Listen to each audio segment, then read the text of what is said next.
بسم اللہ الرحمن الرحیم۔ نحوی ترکیب کا 8واں سبق آپ کا پھر استقبال ہے۔ ہم شروع کرتے ہیں آج کا سبق۔ جملہ اسمیہ کے ضابطے کچھ بیان ہوئے تھے اور ہم نے کچھ عملی مشق کی تھی۔ آج ہم چھٹا ضابطہ لے کر حاضر ہیں۔ ضابطہ یہ ہے کہ معرفہ کے بعد اگر معرفہ آئے، چاہے ایک ہو یا زیادہ، تو وہ آپس میں عموماً موصوف اور صفت بنتے ہیں۔ پہلا ان میں سے جو معرفہ ہوگا وہ موصوف بنے گا، اور بعد والے چاہے وہ ایک ہو یا زیادہ وہ سب کے سب صفت بنیں گے۔ یہ ضابطہ ہے۔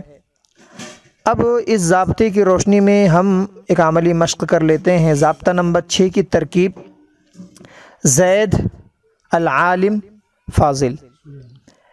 زید یہ معرفہ کی 7 قسموں میں سے علم ہے۔ اس معرفہ کے بعد ایک اور معرفہ آیا ہے، العالم۔ معرفہ کی 7 قسموں میں سے یہ معرف باللام ہے اور فاضل۔ اب جب چھٹا ضابطہ یہاں پر لگے گا تو ترکیب کیسے ہوگی؟ زید چونکہ معرفہ ہے اور معرفہ کے بعد ایک اور معرفہ آیا ہے، لہٰذا اس ضابطے کو ذہن میں رکھ کر ہم ترکیب کریں گے۔ زید یہ اعراب میں ہوگا مرفوع۔ سوال: یہ مرفوع کیوں ہوگا؟ جواب: اس لیے کہ یہ مبتدا بننے والا ہے، اور پیچھے آپ ضابطوں میں پڑھ چکے ہیں کہ مبتدا ہمیشہ مرفوع ہوتا ہے۔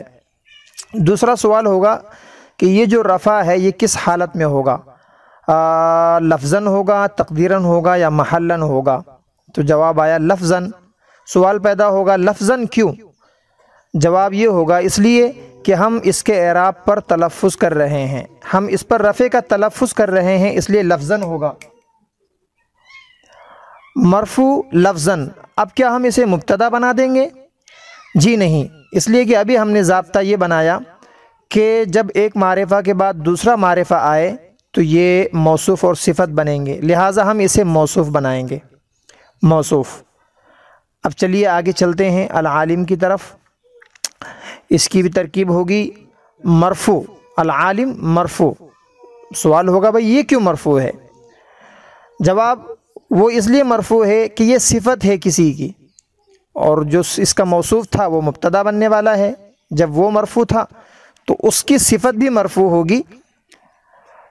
اگلا کام بھائی یہ جو رفع ہے یہ کس حال میں ہوگا؟ لفظاً۔ سوال پیدا ہوا بھائی لفظاً کیوں ہے؟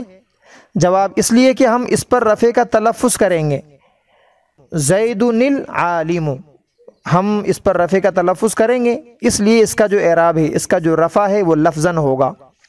اچھا، ترکیب میں کیا واقع ہوگا؟ معرفہ کے بعد معرفہ ہے تو پہلا معرفے کو ہم نے موصوف بنا دیا، بعد والے کو ہم صفت بنائیں گے۔ جی یہ بن گیا صفت۔ اب یہ دونوں موصوف اور صفت یہ دونوں مل کر کیا بنیں گے؟ جی یہ دونوں مل کر مبتدا واقع ہوں گے۔ اب آگے ہم ترکیب بڑھاتے ہیں فاضل۔